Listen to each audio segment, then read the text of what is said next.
On January 21st, 2013, 15-year-old Hadiya Pendleton marched in President Obama's inaugural parade. 8 days later, Hadiya was shot and killed on the south side of Chicago, not far from the Obama family home. First Lady Michelle Obama spoke at her funeral.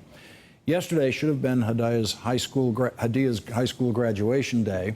Instead, her classmates presented her family with a class ring and left one seat empty in her honor. And once again, the First Lady addressed Hadiya's family, friends, and classmates at King Prep H.S. Here is part of what she said. So too often, we hear a skewed story about our communities. A narrative that says that a stable, hardworking family in a neighborhood like Woodlawn or Chatham or Bronzeville is somehow remarkable. That a young person who graduates from high school and goes to college is a beat the odds kind of hero. Look, I can't tell you how many times people have met my mother and asked her, well, how on earth did you ever raise kids like Michelle and Craig in a place like South Shore? And my mom looks at these folks like they're crazy. And she says, Michelle and Craig are nothing special.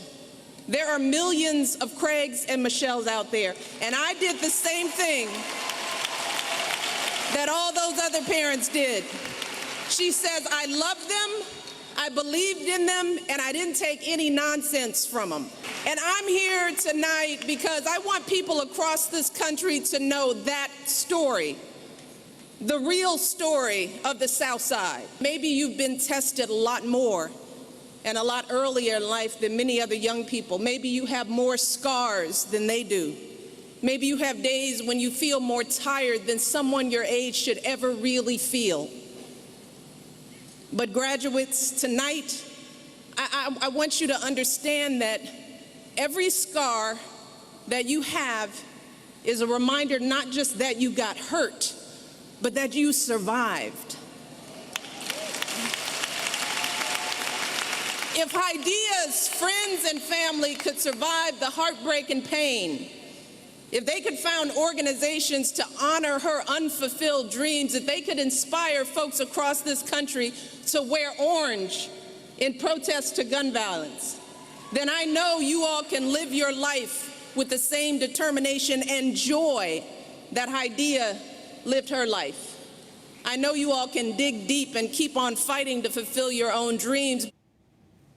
Reid is back with us, and now joining us, Mark Thompson, host of Make It Plain on Sirius XM Radio. Joy, such an extraordinary speech. We've come to expect this from Michelle Obama. She says things no one else does in ways no one else can.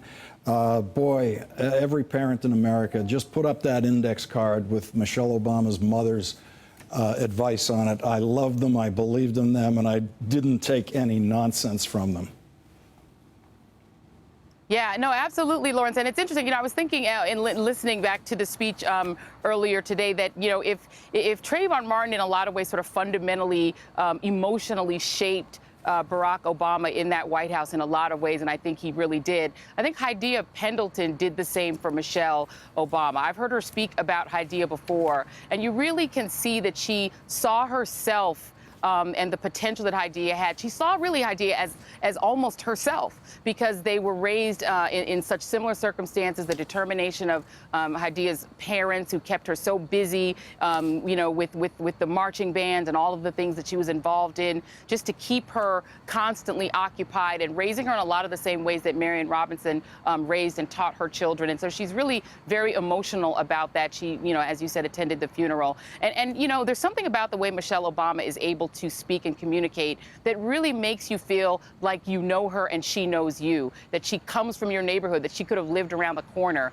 And I think that quality really does make her a very unique and significant First Lady. Well, she really does come from their neighborhood. Let's hear a little bit more of what she had to say and why she's not surprised that every graduate, all 177 of this class, has been accepted in college. There is one thing that I'm not feeling right now, and that is surprised. I am not at all surprised by how accomplished you all are. am not at all surprised by the dedication your teachers have shown or by the sacrifices your families have made to carry you to this day. I'm not surprised because I know this community. Mark Thompson, not surprised. No, and you're right, she does come from that community. This is the power of Michelle Obama and the president. First of all, First Lady's 3 for 3. Tuskegee, Oberlin, Martin Luther King College Prep. She's given some very inspirational and aspirational speeches charging these young people in terms of what their responsibilities are. And so it's meaningful for these young people to be endorsed by this First Lady, her saying that she's not surprised. And for her also to speak to their role in the future in terms of rewriting the history of our own community, which she said later in the speech is a burden that she and the president share every day.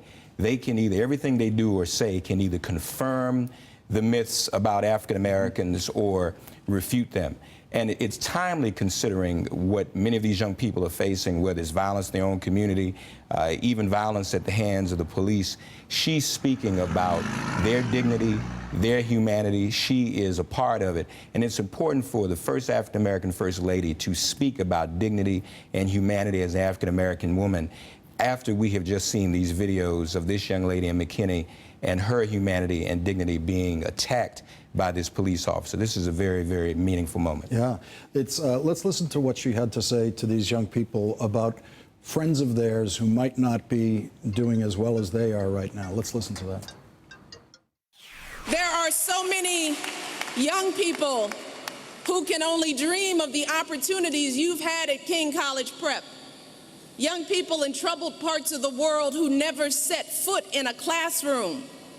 Young people in this community who don't have anyone to support them.